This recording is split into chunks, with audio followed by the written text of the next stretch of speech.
I have returned! Triumphant! Well, if triumphant meant weathered, beaten down, tired, and just really not wanting to go to work in several hours, then yeah, I'd be triumphant. But whatever state I'm in, I need to say I'm sorry. It has been quite a while since my last creation,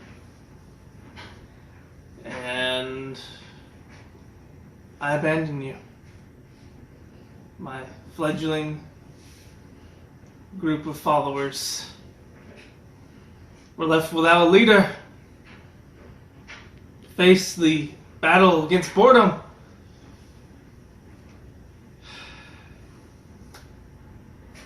I am terribly sorry, which is why I'm here with yet another story. So I saw now that we're up to 6, count them, 6 subscribers, and to all of you out there who have done that, thank you. To all of you who haven't, there's still plenty of room. So let's get to this story. We're going to go back and further a topic that was touched on in one of my earlier videos. If you watched my first video, you will know that I met someone a few years ago. And a relationship started. So I told you how it started. But now we need to advance past those humble beginnings to the first adventure. First date. Always a thrilling affair. If you recall, after we met, everything went well. But I was completely at a loss from where to go from there. So we wound up hanging out at my dorm room several times after that, just aimlessly wandering the fields of whatever we were at this point, because it really wasn't a relationship at this point.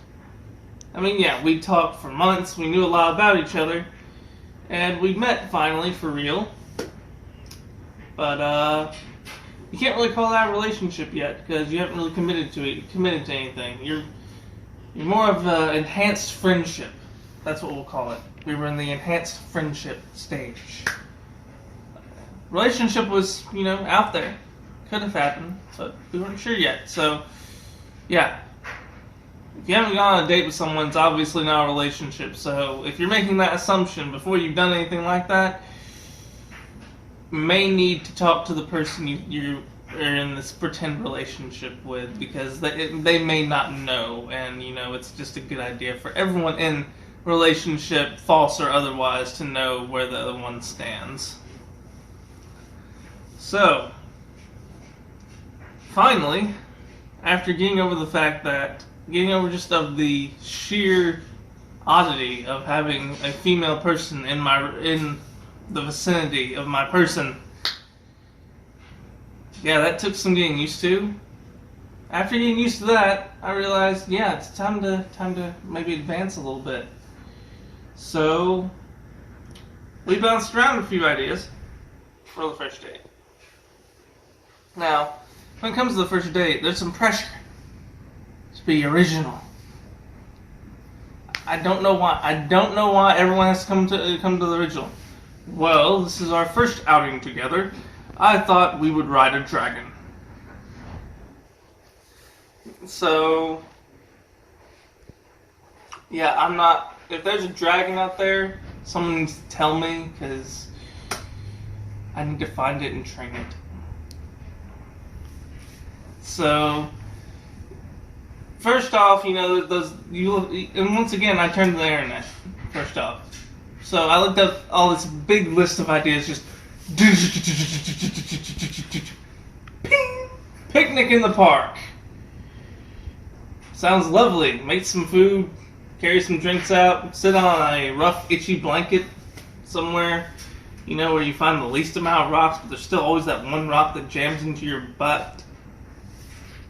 Anyway, just out of nowhere, like phantom rock, when you pull the blanket back, it's not even there. But, yeah, the picnic would have been nice. But this was summer in Arkansas, where triple-digit weather is just another Monday. And then there's some people like, well, if you go later in the day, it'll be a little cooler.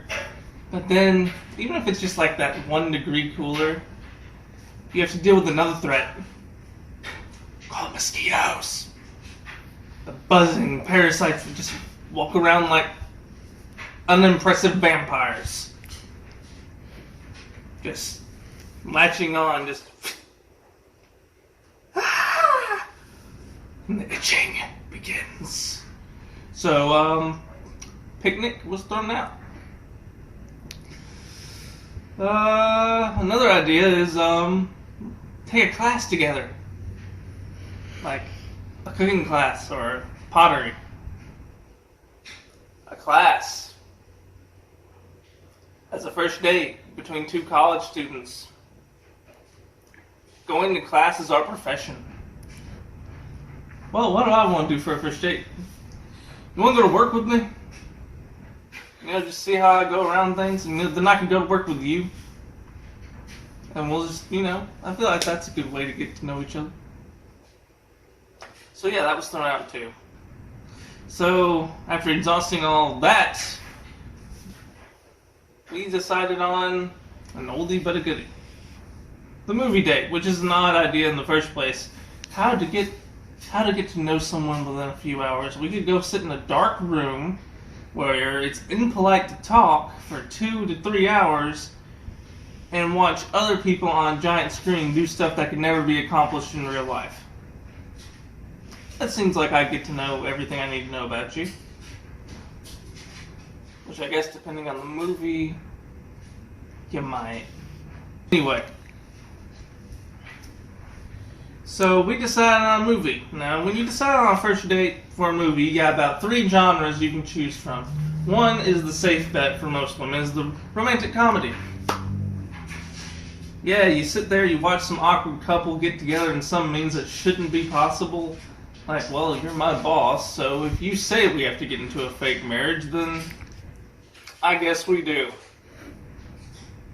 Never mind the secret crush I've had on you for years. Oh, we just happen to both be supermodels. And I'm the only guy that likes antique in the world. It's not like there's shows about it. So yeah, you got that door. Then you have the next step up, which is more male-friendly. Action movies. Now, every now and then, if you're lucky, you'll find a female who actually enjoys these and is not just saying they do to get closer to you for some reason. I was lucky in that situation, but I was unlucky in the fact that there were no good action movies out at the time. The one time I get to go on a first date and we both like action movies, nothing's out that we haven't seen. Life is a cruel, cruel, cruel mistress. That left us with door number 3. The horror/thriller genre. Which is an interesting choice, to say the least. Let me just tell you a little something about this. Going into this, Milady said she had grown up watching horror movies her entire life, so she would be good. And to let you know a little bit something about me, I did not grow up watching horror movies. My parents, at the thought of a horror movie, would go even wider than I am now, which means they glue in the dark and would say no. Just no. So I went 17 years of my early life without ever seeing a horror movie. The closest Let me just tell you something about, like, child me. Jurassic Park was a horror movie to me. Yeah. Everyone was watching that and saying it was great. I got scared as soon as the Tyrannosaurus roared. I had to leave my cousin's house because of that. So, I made the mistake of telling a friend in high school this. He was my best friend, so you know where this is going. He loved horror movies. In fact, he had a vast collection. Probably fill up the... I don't know what it would fill up, but it has to be immeasurably huge, because for 72 hours, we did nothing but eat nachos and watch horror movies. I saw every kind of nightmare, every kind of serial killer, every kind of cannibalistic killer, every kind of possession, every movie made by Stephen King. How hard is it, Georgie? It's a clown in the freaking sewer! How hard is it to let go of a paper boat? You can go make another one. It's not that hard. You saw a horror movie. At the time, it seemed like a good idea. In fact, it was a good idea right up until the one thing that does get to Milady, which I will reveal momentarily. The movie was called Don't Breathe, which makes perfect sense in a horror movie context. Like, quick, the killer is coming. Don't even breathe. Don't make a sound. Don't breathe. Right.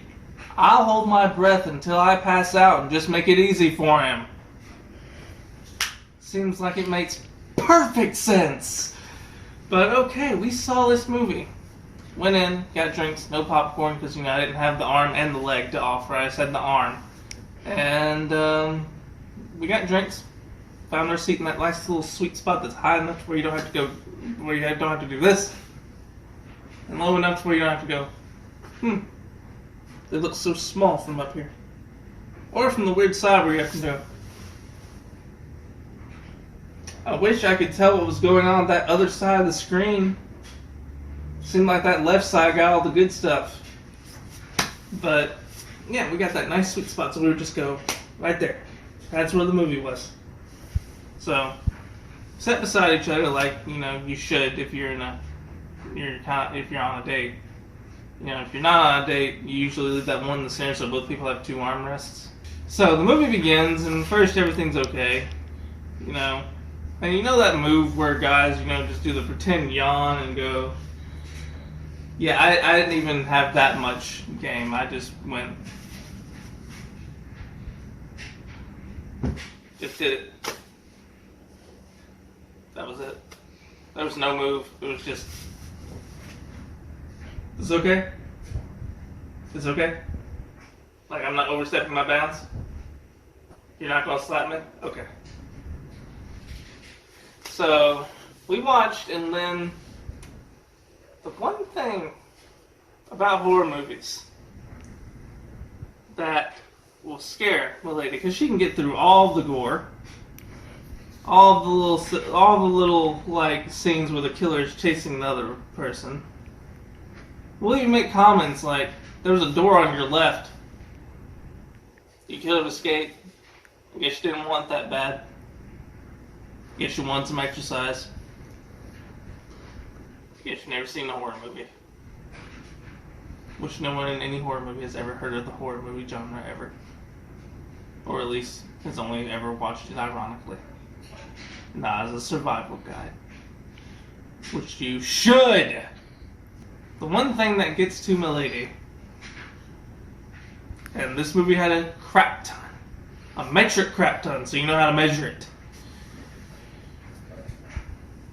Jump scares. You know that moment where there's a person looking through a keyhole, and then an eye pops up, and then they go, "Ah!" But then everyone in the audience says the same thing, but then they're like, "Okay, it's over." And then another one pops up. Yeah. With Milady, I realized that with jump scares meant the claws came out. So as soon as that first jump scare hits the screen, she's sitting on this side. She's leaning toward this arm. I suddenly feel like a Burmese python is wrapping around this arm and constricting all of the blood flow out of it. And this Burmese python suddenly evolved into a tiger because I felt nails just digging into the skin. And did I say anything? No. Because that's not what a gentleman would do. Yeah, by the end of this movie, with all of its jump scares, which there must have been several thousand, this arm is numb. It might as well have been a limp, wet French fry for all good it was doing. And, but was it worth it? Probably. I can't give a definite answer until. Oh wait, did I guess Scar? Did I? No Scar. So yeah, it was definitely worth it. So we finished the movie. We walk out, and we drove separate cars because at this point, I was the secret. I know that's an odd situation, isn't it? But yeah. We were still in enhanced friendship. We weren't in a relationship yet, so we didn't feel the need to reveal each other to anybody. And my family was hours away, so I didn't have to worry about that crap. And so we drove separate cars, but we wound up sitting in my car because it's a date. On a date, you have to talk. And since we watched a movie for the past 2.5 hours, we hadn't talked about anything but the movie, which, to be honest, was okay, but not conversation worthy. So we got in my car, and all that stuff you think about happening, like you see in these weird high school shows that assume everyone's going to jump right in at any moment. Like, just, you know what, let's forget all the building up and just go right for it. None of that happened. We wound up talking about random crap like we always do. I say random crap, but I really enjoy talking about random crap. Like, what if Thor went to an alien planet and had to deal with Roger? Like, would that be funny? Like, would Thor wind up smacking him with his hammer? So I'd like to see that. I'd pay money to see that. Movie idea, don't take it. So we talked about that stuff, and looking back, there were some signals. There were definitely some signals that past version of me did not pick up on. Like I said, I had no relationships in my past before this moment. I had no experience, no game, nothing. So, looking back, in this moment, I did notice these signals, but I didn't know they were signals. I just thought they were things she was doing. Like, I noticed she was getting closer. Like, this entire hour we were talking, she was just like, why are you getting closer? Like, I'm okay with it, but why are you getting closer? And why are you taking up the entire armrest? Because I don't have a middle seat in my car. I have that weird console / cup holder thing, which I like better than middle seat, because, middle seat's for people, and that's for drinks, and drinks are way better than people. So, she's getting closer. At one point, I had my hand down, she put her hand on top of mine. And I like that, I'll be honest, even though I'm a guy.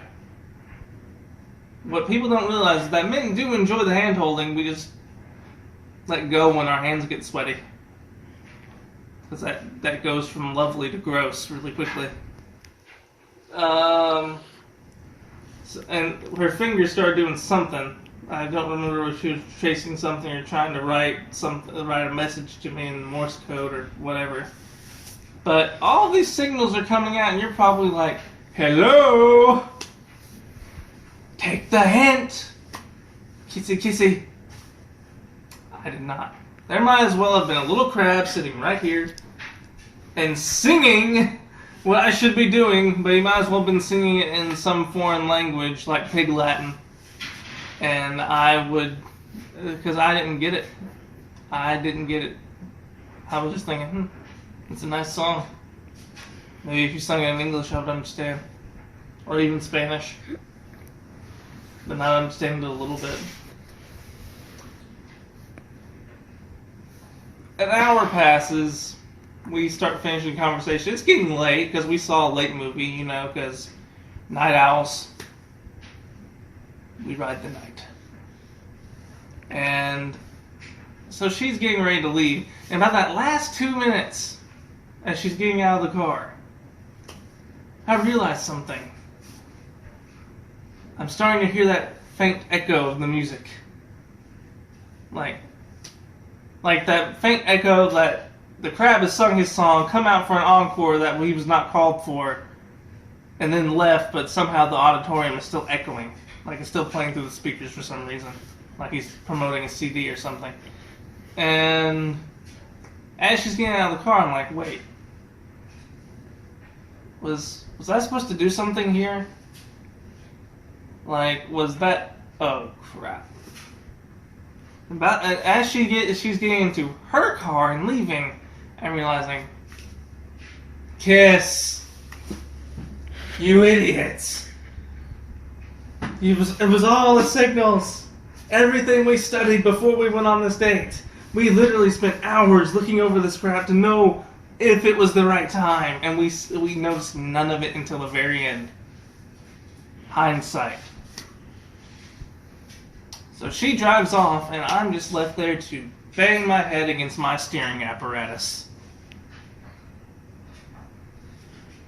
And drive home to an empty dorm room that was burning hot because the AC wasn't working. That was a once-in-a-lifetime moment that luckily came again a few days later. And this time I studied my languages. I heard the song. And I did it. So that's the end of my story for this weird time between night and morning. So whatever time it is where you are, that's my story for whatever time that is. So if you liked it, press that thumbs up button because I need the glorification and attention. And feel free to subscribe. Check out the Facebook page. There'll be a link. And also to a Twitter I'm trying to create right now. And figure out how that works. And join the modern world. Anyway, this has been Benji the Brilliant. Thanks for watching and goodbye.